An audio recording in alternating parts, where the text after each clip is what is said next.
दोस्तों, आज की कहानी है एक बहू का सफर। दोस्तों, कहानी शुरू करने से पहले अगर हमारे चैनल को सब्सक्राइब नहीं किया हो तो कर दीजिए ताकि आपके पास पहुंचे हर रोज नया वीडियो।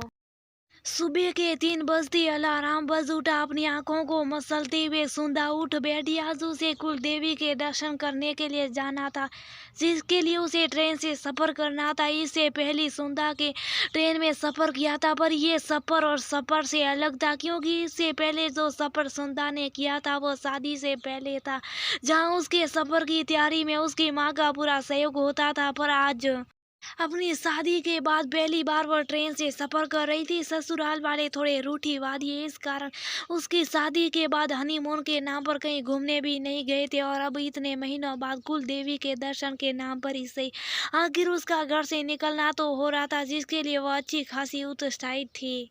और उत्साहित क्यों ना हो, आखिर कितने दिनों बाद बाहर घूमने को मिलेगा। मन में बार बार यही आ रहा था कि कुल देवी के नाम पर ही सही, पर विवाह के बाद दर्शन करने की जो प्रथा बनाई गई बहुत अच्छी बनाई गई है। नहीं तो बहुए बेसारी एक बार घर में घुसे तो बाहर निकलना ना होता, पर जाने से पहले उसे बहुत से काम निपटाने भी थे। जाने की तैयारी पिछले 2 दिन से कर रही थी, पर ये तैयारी थी कि पूरी होने का नाम ही नहीं ले रही थी, क्योंकि उसे अकेले थोड़े ना जाना था। साथ में पति देव, लज्जल, सास कामिनी जी, ससुर केशव जी भी साथ थे। तो जाहिर सी बात है उसकी जरूरतों का सामान भी सुंदा को ही ध्यान देकर रखना पड़ा होगा। होने को तो कामिनी जी की पैकिंग 2 दिन पहले हो गई थी, पर उस में भी सब कुछ तो सुंदा को करना पड़ा था। अरे बहू, ये सामान देना, तो अरे जरा वो सामान देना। वो तो पलंग पर बैठी बैठी सिर्फ ऑर्डर दे रही थी। भाग भाग कर तो सुंदा को ही सामान रखना पड़ रहा था। कई बार सामान रखवाती तो कई बार निकलवाती भी, और फिर भी तारीफ खुद की। देखा, सबसे पहले मेरी पैकिंग हुई है। पति देव तो सास से भी महान, अपना सामान पैक ना कर सके, बस ऑर्डर दे दिया कि ये सामान मेरा रखवा देना। अब रखवा देना से क्या मतलब, घर में कोई नौकर सागर थोड़ी ना लगे जिन्हें ऑर्डर देकर रखवा लिया जाए। सुंदई को सब कुछ करना पड़ा। ये तो शुक्र मनाओ कि ससुर जी ने अपना सामान खुद पक कर लिया।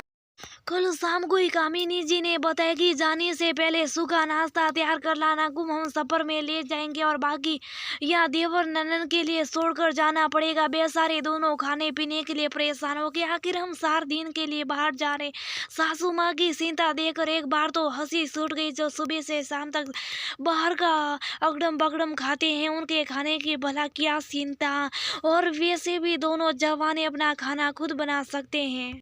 तो रात के खाने की तैयारी कर सफर के लिए सभी लोगों के लिए सूखा नाश्ता तैयार किया। बाजार का कुछ सही नेताजी से बनाते बनाते रात के 12 बज गए, और अब 3 बजे उठकर सबका खाना यहीं से तैयार करके ले जाना है। सासू माँ ने रात को हिदायत दे दी थी कि पराठे बना लेना, आलू की सूखी सब्जी चटनी बना लेना, हमें रास्ते का खाना पछता नहीं। ये मन ही मन घूरती हुई सुंदा के मन में बार बार यही आ रहा था कि शुक्र मनाओ खाना 1-2 दिन से ज्यादा नहीं चल पाता, नहीं तो ये तो पूरे 4 दिन के लिए खाना भी यही मुझसे बनवा कर ले जाते और होटल का खर्चा ही बचा लेते हैं।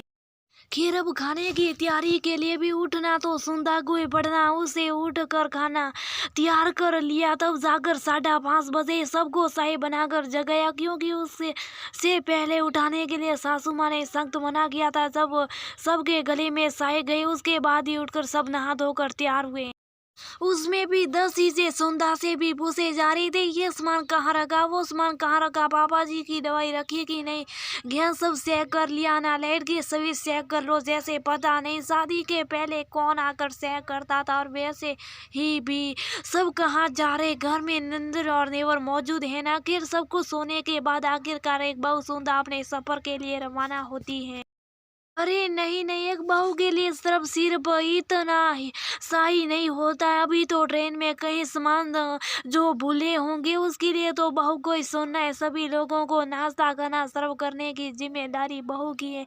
साथ ही साथ पापा जी की दवाई, मम्मी जी की दवाई बहू को ही देना। ऊपर से व्रत पर बेडशीट बिछाने का काम भी बहू ही करना। और सबसे बड़ी बात, सिर पर से पल्ला नहीं गिरना चाहिए है भगवान। एक बहू के लिए सफर कभी छोटा सा नहीं होता। एक छोटे के से सफर के लिए भी बहू को बहुत कुछ तैयार करना पड़ता है।